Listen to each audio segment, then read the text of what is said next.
वो एक बहुत ही खौफनाक और तबाहकुन सुनामी के बीच अपनी गाड़ी में फंसी हुई अपनी आखिरी सांसें गिन रही थी। साथ ही हम देखते हैं कि वो लड़की गर्भवती होती है। आसपास उसकी मदद करने वाला कोई भी नहीं था और अचानक गाड़ी सुनामी की वजह से बेकाबू होकर सीधे एक दरख्त से टकरा जाती है, जहां उस दरख्त की एक बहुत मोटी और मजबूत शाख गाड़ी के आर पार हो जाती है और उस लड़की को अंदर ही जकड़ लेती है, जिसकी वजह से वो गाड़ी से निकल नहीं पाती और धीरे धीरे गाड़ी के अंदर पानी भरना शुरू हो जाता है। वो अपनी जान बचाने की पूरी कोशिश करती है, लेकिन वो बुरी तरह फंस चुकी होती है। वो मदद के लिए चिल्लाती है, लेकिन अब पूरा शहर इस खौफनाक सुनामी में तबाह हो चुका होता है और इंसानियत का नामो निशान तक मिट चुका होता है। और सबसे ज्यादा डरावनी बात यह है कि इस पानी के नीचे बहुत ही खतरनाक शार्क्स घूम रही हैं, जो मीलों दूर से इंसान के खून को सूंघ लेती हैं। आखिर ये सब कब और कैसे शुरू हुआ और क्या ये लड़की बच पाएगी? चलिए जानते हैं इस कहानी के अंदर, लेकिन उससे पहले वीडियो को लाइक और चैनल को सब्सक्राइब कर दीजिए ताकि ऐसी और भी खौफनाक कहानियां आप तक पहुंचती रहें। कहानी की शुरुआत होती है और हम मिलते हैं डकोटा से। वो अपने घर में फोन पर किसी से बात कर रही होती है। सामने वाला आदमी घबरा कर कहता है, एक बहुत ही बड़ा और खतरनाक तूफान शहर की तरफ बढ़ रहा है। ये सुनने के बाद डकोटा की रूह कांप उठी। अगले ही पल पूरे शहर में अचानक से इतनी तेज हवा चलने लगती है जैसे कोई अनजान ताकत जाग उठी हो। दुकानें एक एक करके बंद होने लगती हैं और लोग घबराहट में अपना कीमती सामान जल्दबाजी से बांधकर अपने घरों को हमेशा के लिए छोड़कर भाग रहे होते हैं। लेकिन डकोटा, जब पूरा शहर डर के मारे भाग रहा होता है, वो आहिस्ता से अपनी बिल्डिंग के बाहर कदम रखती है। उसके चेहरे पर अजीब सा सुकून होता है, जैसे उसे इस तूफान का बिल्कुल भी डर न हो। एक पड़ोसी घबराहट में उसके पास आता है। उसकी आवाज कांप रही होती है, यहाँ से चलो अभी के अभी। लेकिन डकोटा बस उसकी तरफ देखती है और मना कर देती है और घर वापस आ जाती है। दरअसल वो इस घर को छोड़कर नहीं जाना चाहती थी, क्योंकि ये सिर्फ एक इमारत नहीं है उसके लिए। यहाँ उसकी माँ की यादें हैं। उसकी माँ उससे बहुत प्यार करती थी, लेकिन कुछ दिन पहले उसकी माँ इस दुनिया को छोड़कर चली गई। इसीलिए चाहे उसकी जान भी चली जाए, वो यहाँ से नहीं जाएगी। सीन बदलता है। अब हम मिलते डी से, जो अपने दो भाइयों के साथ एक झील के किनारे एंजॉय कर रही होती है। बड़ा भाई है रॉन, छोटा है विल। सब मजे में होते हैं कि तभी उनका सौतेला बाप विलियम आ धमकता है। पहली नजर में ही समझ आ जाता है कि ये इंसान कुछ ठीक नहीं। उसने तीनों बच्चों को अडॉप्ट किया था, लेकिन प्यार वो तो दूर दूर तक नहीं था। इसकी वजह बाद में खुलेगी और जब खुलेगी तो आप हैरान रह जाओगे। अब तीसरा किरदार एंटर करता है लिसा। वो एक हामिला औरत है जो अपनी गाड़ी चलाते हुए घर जा रही होती है। उसकी माँ फोन पर बात कर रही है, जो बुरी तरह डरी हुई थी, और डर की वजह लिसा का बच्चा होता है, जो किसी भी वक्त पैदा हो सकता था। ऊपर से उसके शौहर ने उसे छोड़ दिया है और अब ये तूफान वाली खबर। आगे का पुल बंद हो जाता है। वो घबरा जाती है। रास्ते में लोग भागते दिख रहे हैं। वो खुद को तसल्ली देती है कि ये बस एक छोटा सा तूफान है, जल्दी गुजर जाएगा। लेकिन यही उसकी सबसे बड़ी गलती थी। सीन कट होता है और हम एडवर्ड नाम के आदमी को देखते हैं। वो एक मरीन बायोलॉजिस्ट है जो समंदर की निगरानी करता है। उसे पहले से ही अंदाजा था कि कुछ बहुत बड़ा होने वाला है, और जब ऑफिस की रिपोर्ट सामने आई तो उसका डर हकीकत बन गया। एक ऐसा तूफान आ रहा है जो पूरे शहर को अपनी लपेट में लेकर उसे हमेशा के लिए खत्म कर देगा। डर के साए में वो फौरन डकोटा को कॉल करता है। वही डकोटा जिससे हम कहानी के शुरुआत में मिले थे। वो एडवर्ड की भांजी है। वो कहता है, छोड़ दो वो घर और वहाँ से भागो, लेकिन डकोटा फिर भी मना कर देती है। एडवर्ड एक लम्हा रुक के कहता है, ठीक है, अपनी माँ के घर रह, लेकिन अगर कुछ भी गलत हुआ मैं खुद तुझे बचाने आऊंगा, ये याद रखना। और फिर अगले ही पल तूफान आता है। ये कोई आम बारिश नहीं थी। तेज हवाएं, बहता पानी और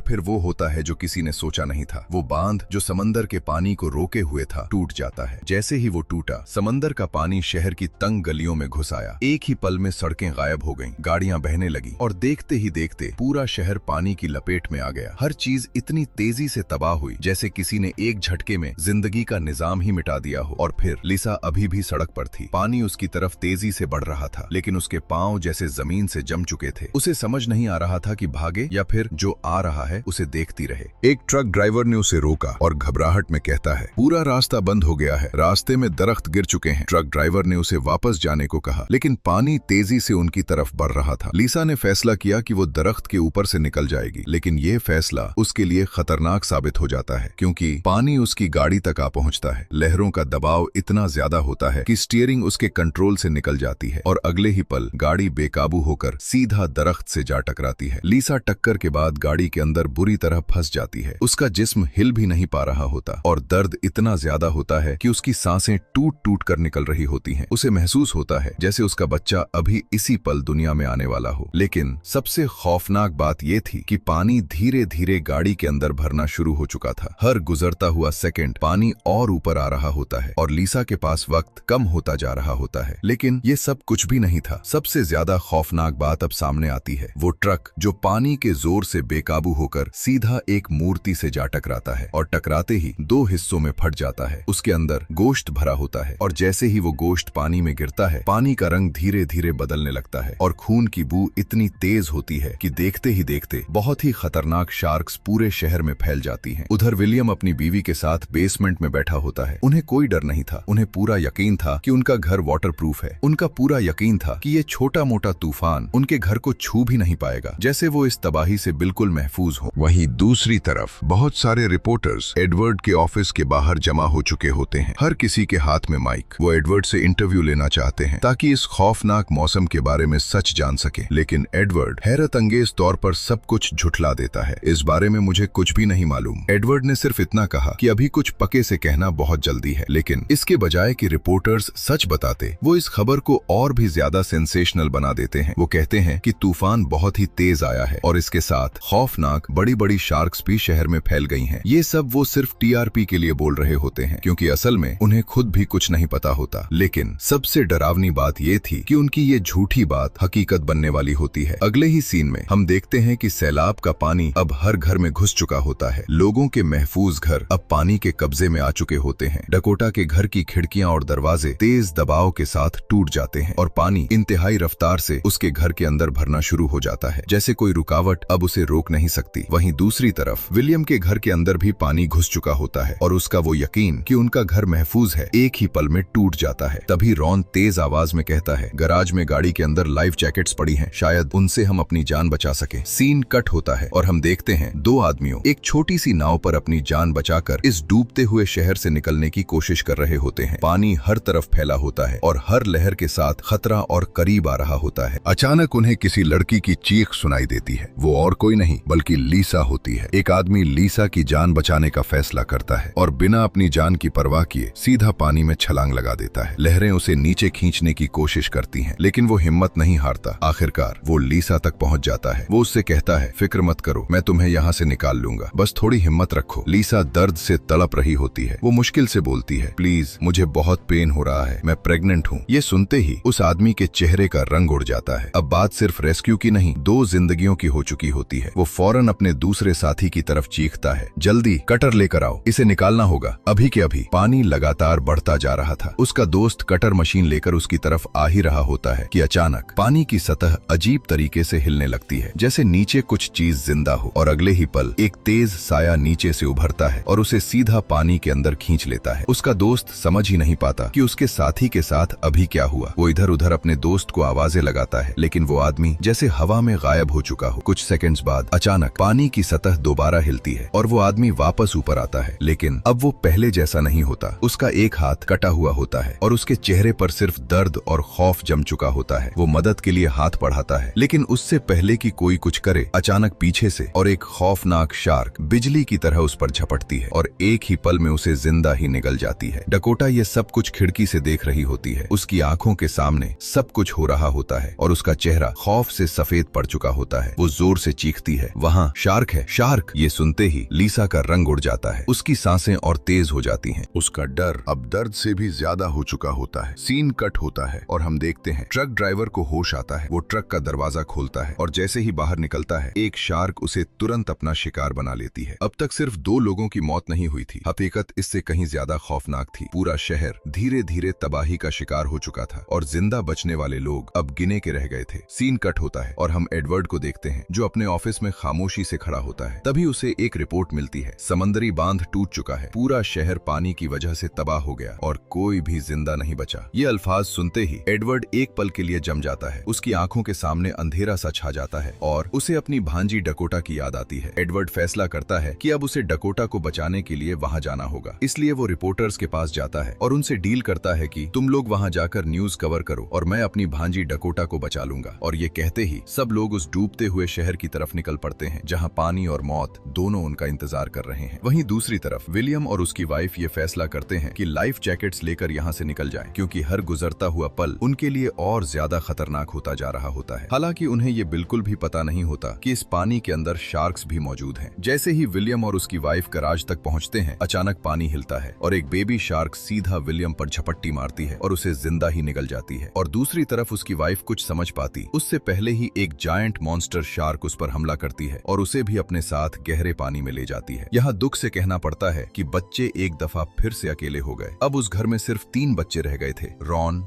डी और विल, और उनके आसपास सिर्फ खामोशी। लेकिन अब सबसे बड़ा सवाल ये था, क्या ये बच्चे इस डूबते हुए घर से जिंदा निकल पाएंगे? क्या ये खतरनाक शार्क से भरे पानी का मुकाबला कर पाएंगे या फिर ये भी इस तबाही का हिस्सा बन जाएंगे? ये सब हमें आगे पता चलेगा। उधर डकोटा के घर में भी सिचुएशन काफी ज्यादा खराब हो चुकी होती है। एक बड़ा दरख्त टूटकर सीधा उसके घर पर गिरता है जिससे उसका घर टूट गया। लेकिन खुशनसीबी की बात ये थी कि डकोटा अभी तक जिंदा और सेफ होती है। हालांकि डकोटा के सामने ही लीसा की गाड़ी होती है और वो उसकी चीखें साफ सुन रही थी, लेकिन फिर भी वो घर से बाहर निकलने की हिम्मत नहीं करती क्योंकि वो जानती होती है कि पानी के अंदर शार्क्स घूम रही हैं और जरा सी गलती उसकी जान ले सकती है। लेकिन तभी लीसा रोते हुए कहती है, मैं प्रेग्नेंट हूँ, मैं अपने बच्चे को इस दुनिया में लाना चाहती हूँ, प्लीज मेरी मदद करो। ये अल्फाज सुनते ही डकोटा के चेहरे का रंग बदल जाता है। उसका डर धीरे धीरे पिघलने लगता है और आखिरकार वो फैसला कर लेती है कि चाहे जो भी हो वो लीसा को अकेला नहीं छोड़ेगी। वो अपने हाथ में एक नाइफ उठाती है और बिना डर के लीसा की मदद के लिए बाहर निकल जाती है। पानी ने पूरे शहर को इस तरह निगल लिया था जैसे यहाँ कभी कोई शहर था ही नहीं।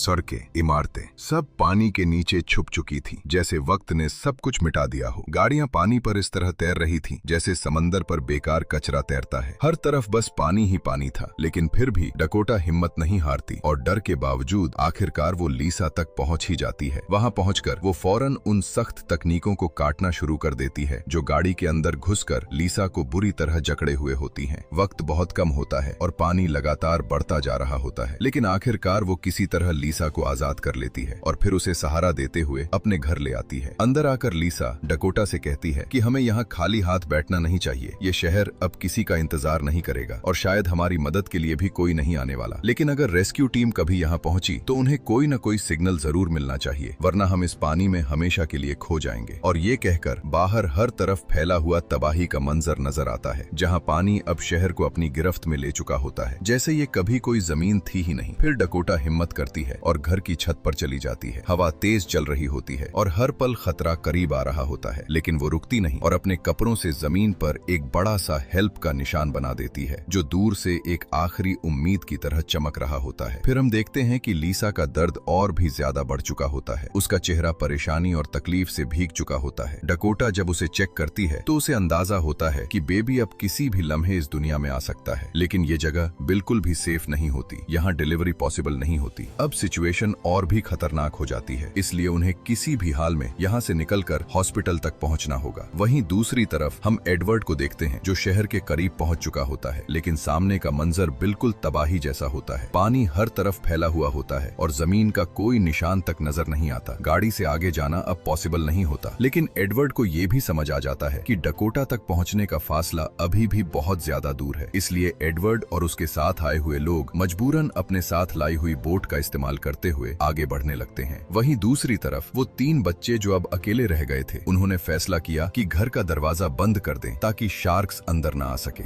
डीन जब दरवाजा बंद करने की कोशिश करता है तो उसी लम्हे एक खौफनाक शार्क जोर से दरवाजे को धक्का देते हुए घर के अंदर घुस आती है। सब कुछ इतनी तेजी से होता है कि लगता है जैसे घर भी अब सेफ नहीं रहा। वो शार्क डीन पर झपटने ही वाली होती है, लेकिन वो किसी तरह अपना बैलेंस संभाल लेता है और उसके हाथ दरवाजे से फिसल रहे होते हैं। बिल्कुल आखिरी लम्हे में रॉन फौरन आता है और उसे खींच कर बचा लेता है। अब तीनों बच्चे कंपाते हुए टेबल पर बैठ जाते हैं और हर तरफ सिर्फ पानी और खतरा देखकर सोचने लगते हैं कि आगे क्या करना चाहिए। तभी रॉन कहता है कि अगर पानी में मीट फेंक दिया जाए तो शार्क्स का ध्यान भटकाया जा सकता है, उन्हें कुछ देर के लिए कंफ्यूज किया जा सकता है और उसी वक्त का फायदा उठाकर वो लोग गाड़ी तक पहुंच सकते हैं और फिर इस शहर से निकलना मुमकिन हो सकता है। लेकिन बदकिस्मती से उनके घर में कोई मीट मौजूद नहीं होता। तभी डी ने बताया कि विलियम की वाइफ ने बहुत सारा मीट बेसमेंट के फ्रीजर में जमा करके रखा हुआ है। ये सुनते ही सबको एक छोटी सी उम्मीद नजर आती है, लेकिन ये उम्मीद फौरन ही डर में बदल जाती है क्योंकि बेसमेंट तक पहुंचना इतना आसान नहीं होता। प्रॉब्लम ये होती है कि घर के अंदर पहले से ही एक खौफनाक शार्क घूम रही होती है और एक छोटी सी गलती भी उन सब की जान ले सकती है। रॉन ने अपनी जान दांव पर लगाने का फैसला कर लिया होता है। वो जैसे ही पानी में जंप करने वाला था, अचानक पानी से विलियम बाहर निकल आता है। वो बहुत ज्यादा जख्मी हो चुका था। उसका जिस्म दर्द से कांप रहा होता है और हर सांस मुश्किल लग रही होती है, लेकिन इन सब के बावजूद वो अभी भी जिंदा होता है। वो इस हालत में भी रॉन पर चिल्लाकर कह रहा होता है कि जाओ और मेरे लिए हेल्प लेकर आओ। उसकी आवाज दर्द और बेचैनी से भरी होती है, जैसे वो हर हाल में जिंदा रहना चाहता हो। लेकिन रॉन उसे समझाता है कि बाहर सिचुएशन अब पहले जैसी नहीं रही। बाहर हर तरफ खतरनाक शार्क्स घूम रही हैं और पूरा शहर पानी में डूब चुका है। वो लोग विलियम की हेल्प करने के लिए इधर उधर चीजें ढूंढने लगते हैं। हर तरफ बिखरे हुए सामान और पानी के दरमियान वो किसी काम की चीज तलाश कर रहे होते हैं। इसी दौरान उन्हें एक चेक मिलता है और उस पर साफ साफ लिखा होता है कि यूएस गवर्नमेंट इन बच्चों की देखभाल के लिए हर महीने $5000 दिया करती थी ताकि उनकी जिंदगी अच्छी तरह चल सके। ये देखकर सब एक पल के लिए खामोश हो जाते हैं, क्योंकि इन बच्चों को खाने के नाम पर सिर्फ पुरानी और सड़ी हुई सब्जियां दी जाती थी। ये सब देखकर हमें समझ आ जाता है कि विलियम ने इन बच्चों को सिर्फ पैसों के लालच में अपने पास रखा हुआ था। उसके लिए ये बच्चे इंसान नहीं, सिर्फ पैसे कमाने का जरिया थे। और जैसे ही विलियम को एहसास होता है कि उसका सच सबके सामने आ चुका है, उसका चेहरा गुस्से से बदल जाता है। वो घबराहट में रॉन को जान से मारने की कोशिश करता है ताकि उसकी पोल न खुल सके, लेकिन माहौल इतना खौफनाक होता है कि एक छोटी सी गलती सब कुछ उल्टा कर देती है। हड़बड़ाहट में रॉन उसे जोर से धक्का दे देता है और विलियम सीधा पानी में जा गिरता है। अगले ही पल घर के अंदर घूम रही वो खतरनाक शार्क बिजली की रफ्तार से उस पर टूट पड़ती है और देखते ही देखते वो उसे जिंदा ही निगल जाती है। अब जैसे ही शार्क का ध्यान भटकता है, रॉन फौरन बेसमेंट की तरफ भागता है ताकि वहां से मीट ला सके। हालांकि बेसमेंट में उसे मीट मिल भी जाता है, लेकिन वापस मुड़ते हुए उसकी नजर कोने में पड़ी हुई गन्स पर पड़ती है और उसे लगता है कि शायद यही उनके बचने की आखिरी उम्मीद हो। वो फौरन एक गन निकालने की कोशिश करता है, लेकिन गन बुरी तरह फंसी हुई होती है और इसी कोशिश में उसका वक्त जाया होने लगता है। उसकी सांसें धीरे धीरे खत्म हो रही होती हैं। पानी के अंदर अब उसका दम घुटने लगता है। वो घबराकर बाहर निकलने की कोशिश करता है, लेकिन अचानक उसकी स्वेटर एक लोहे की हुक के साथ फंस जाती है। अब रॉन पूरी ताकत से खुद को छुड़ाने की कोशिश कर रहा होता है। उसके हाथ पांव तेजी से चल रहे होते हैं, लेकिन वक्त उसके हाथ से फिसल रहा होता है और तभी हम देखते हैं कि घर में घूम रही वो खौफनाक शार्क उसकी हलचल और शोर महसूस करके धीरे धीरे उसी की तरफ बढ़ने लगती है। और अब रॉन और मौत के दरमियान सिर्फ कुछ सेकंड्स का फासला रह गया होता है। ये देखकर रॉन अपना तेज दिमाग चलाता है और पास पड़ा हुआ एक लोहे का डब्बा जोर से लात मारकर दूर फेंक देता है। वो डब्बा जाकर जमीन से टकराता है और उसकी आवाज पूरे बेसमेंट में गूंज उठती है। डब्बे की आवाज सुनते ही शार्क फौरन उस शोर की तरफ मुड़ जाती है और इसी छोटे से लम्हे ने रॉन को कुछ कीमती सेकंड्स दे दिए होते हैं। रॉन फौरन खुद को उस लोहे की हुक से आजाद करता है और पूरी ताकत के साथ पानी से बाहर निकलने लगता है। रास्ते में तैरता हुआ एक और डब्बा उसकी नजर में आता है और वो ये सोचकर उसे भी पकड़ लेता है कि शायद इसके अंदर कोई ऐसी चीज हो जो उनकी जान बचा सके। लेकिन शार्क फिर से उसकी हलचल महसूस कर चुकी होती है और बिजली की रफ्तार से उसकी तरफ बढ़ रही होती है। हर सेकंड रॉन के लिए कीमती होता है, लेकिन आखिरकार वो पानी से बाहर निकल आता है। फिर वो तीनों मिलकर उस खौफनाक शार्क को मारने का प्लान बनाते हैं। जैसे ही रॉन उस डब्बे को खोलता है, उसके अंदर डायनामाइट्स पड़ी होती हैं। ये देखते ही तीनों के दिमाग में एक खतरनाक लेकिन ब्रिलियंट आइडिया आता है। वो कुछ मीट के टुकड़े लेते हैं और उनके साथ डायनामाइट्स बांध देते हैं ताकि शार्क को अपने जाल में फंसा सकें। फिर वो डायनामाइट्स को आग लगाते हैं और उन्हें सीधा पानी में फेंक देते हैं। पानी के नीचे वो शार्क उस मीट की बू महसूस कर लेती है और बिजली की रफ्तार से उसकी तरफ बढ़ती है और जैसे ही वो डायनामाइट के साथ बंधे हुए मीट को निगलती है, अगले ही लम्हे एक जबरदस्त ब्लास्ट होता है। धमाके के साथ ही उस शार्क के चीथड़े उड़ जाते हैं। आखिरकार वो खौफनाक दरिंदा हमेशा के लिए खत्म हो जाता है। अब फाइनली ये लोग बिना खौफ अपने घर से बाहर निकल सकते थे और गाड़ी में बैठकर इस तबाहशुदा शहर से बाहर निकल सकते थे। वहीं दूसरी तरफ डकोटा लिसा को बताती है कि बाहर एक छोटी सी नाव खड़ी है, वही नाव जिसमें वो दो आदमी पहली बार तुम्हें बचाने के लिए आए थे और अब शायद वही उनकी इस डूबते हुए शहर से निकलने की आखिरी उम्मीद है। अगर ये लोग किसी तरह उस नाव तक पहुंच जाएं, तो इस डूबते हुए शहर से निकलना काफी आसान हो सकता था। लेकिन प्रॉब्लम ये थी कि लिसा की हालत इतनी खराब हो चुकी होती है कि उसके लिए यहाँ से हिलना भी मुश्किल लग रहा होता है। उसका दर्द हर गुजरते पल के साथ बढ़ता ही जा रहा होता है। इसलिए डकोटा फैसला करती है कि वो खुद जाएगी और उस नाव को यहाँ तक लेकर आएगी, चाहे उसके लिए उसे मौत के बीच से ही क्यों न गुजरना पड़े। फिर वो एक टॉर्च उठाती है और घर में पड़ी हुई जितनी भी वाइब्रेशन वाली चीजें होती हैं, उन्हें एक एक करके शॉपर में भर लेती है, क्योंकि उसे पता होता है कि शार्क्स वाइब्रेशन महसूस करके अटैक करती हैं। उसका प्लान बिल्कुल साफ होता है। ये वाइब्रेशंस शार्क्स का ध्यान दूसरी तरफ ले जाएंगी और इसी छोटे से वक्त का फायदा उठाकर वो आसानी से उस नाव तक पहुंच जाएगी। लेकिन ये खेल बहुत खतरनाक होता है। फिर डकोटा एक एक करके उन शॉपर्स को पानी में फेंकना शुरू कर देती है और साथ ही खुद भी बिना देर किए पानी में छलांग लगा देती है। अब वो धीरे धीरे उस नाव की तरफ बढ़ने लगती है। हर तरफ सिर्फ अंधेरा, पानी और मौत तैर रही होती है। खुशकिस्मती से उसका प्लान काम कर रहा होता है। जब भी कोई शार्क उसकी तरफ बढ़ने लगती, उसे दूसरी तरफ से वाइब्रेशन महसूस होती और वो फौरन डिस्ट्रैक्ट होकर उस तरफ हमला कर देती। इसी तरह डकोटा हर सेकंड अपनी जान दांव पर लगाकर आगे बढ़ रही होती है। लेकिन खौफनाक बात ये थी कि